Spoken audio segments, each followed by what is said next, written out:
It feels like the first few years were mostly digital native, social first companies, like you guys. So you had an audience, and that supported ecosystem. You were first movers. There's good and bad with that. You've said it. It's a labor of love, but you have a spot in this game, right? You fast forward to 2024, it feels harder and harder to get a spot, on all of those platforms. So are you happy, you started out early, and what does that look like today for you guys? What's the business like? So did you win your bet? Do you want me to start? Yeah, anyone. At Crackle, I remain incredibly excited at the opportunity. That's not without challenges and obstacles, but the first mover benefit from the 2011-ish launch when Sony acquired it from Grouper.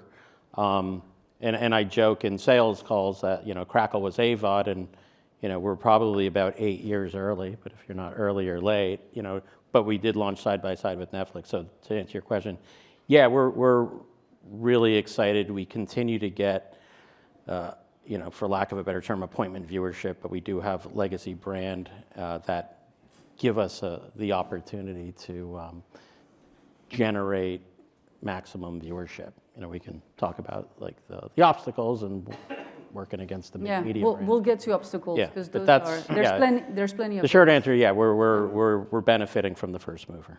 How about you guys, Javier? I'm very excited. I'm very happy that we did it. I would say it was very difficult. It wasn't like, oh, let's just take a look and hey, this is cool. Let's go. For us, we aggregated content, right? So when you ask somebody in 2017, 2018 for their content for free, and in return they get a rev share, you better be a pretty good salesperson. Yeah, they were not happy back then because they were used to getting paid license fees from the cable operation. Yeah. Right? Or the cable channels, right? So that was kind of like the first hurdle, right? So and what it is you get somebody. For us, it was some of the production companies that were coming out of England. And all of a sudden you come back to them a month later and you say, hey, here's your $5,000 as part of the rev share. And they didn't even think you were gonna come back, right? They're like, that's a nice guy, let's flip him some shows. Then a couple of months later, you come back to them with a $10,000 check. At that point, they roll up their sleeve and they say, you can take it all, right? And so it's kind of a momentum thing. And if you've got some success that you can actually show, in our case, if you've got our model where we're rev sharing, that if you can bring something back to your partner, it makes it a hell of a lot easier. And then as far as the distribution is concerned, distribution's become a beast, right? It's very difficult to get on. And you just have to be very creative in terms of the type of content that you go after, the type of people that you're trying to reach. Like in our case, we were not aware, we're minority owned, but it wasn't like we ever said, we're going to program for minorities, right? Then all of a sudden YouTube and Samsung TV Plus come back to us on 2 different occasions. They say, you're reaching 52% Black and Hispanic. And so then we were like, wow, right? So now we're minority owned. We're reaching Blacks and Hispanics disproportionately, right? And now all of a sudden the idea, at least the way that we looked at it is now all we need is a mission, right? And our mission is to find content and or create it that is representative of the viewership that we're receiving, which is to find, in our case, an adventure and adrenaline. I mean, there's virtually no one that's African American or Hispanic in it. You just don't see it. So you start to look for that, you start making, so then all of a sudden the mission brings an energy unto its own, combined with the checks that you're starting to make, and then all of a sudden the distribution platforms start paying a little bit more attention to you. That's kind of the way it worked out for us. Yeah.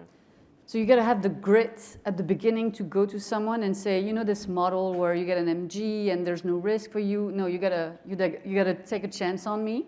Yeah. But it paid off, and then you found your unfair advantage, right? So finding your niche, your lane. Totally. Bringing something that no one else could. Yeah. I mean, I don't think I knew what the term lane meant. And somebody said, you invented this brand new lane. I'm like, I'm taking that, Good for you. That was the way it went. Ivan, how about you? Yeah, I would say the bet has certainly paid off. Streaming is the fastest growing part of our company right now. Tastemade entered into this maybe a little bit differently than some of the other folks here because certainly at the beginning, what was programmed on the channel was completely owned by Tastemade. And since the very beginning, Tastemade has had a vision of a brand that was very specifically trying to cater to a young, diverse audience who cared about this type of content, but couldn't really find it anywhere else. There's a very obvious big other for us in the big lifestyle networks at Warner Discovery.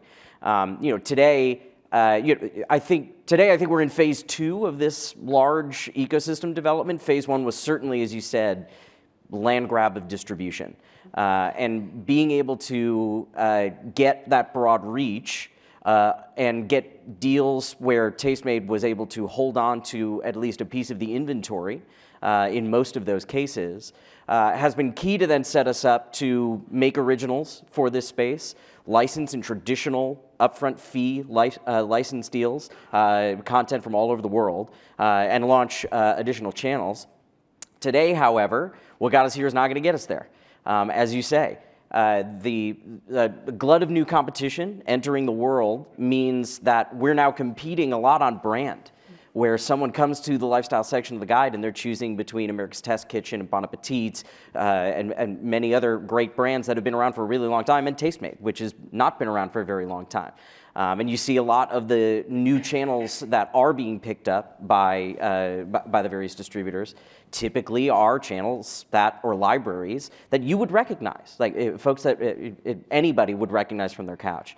And so that fundamentally changes how we're going to continue to peak going forward.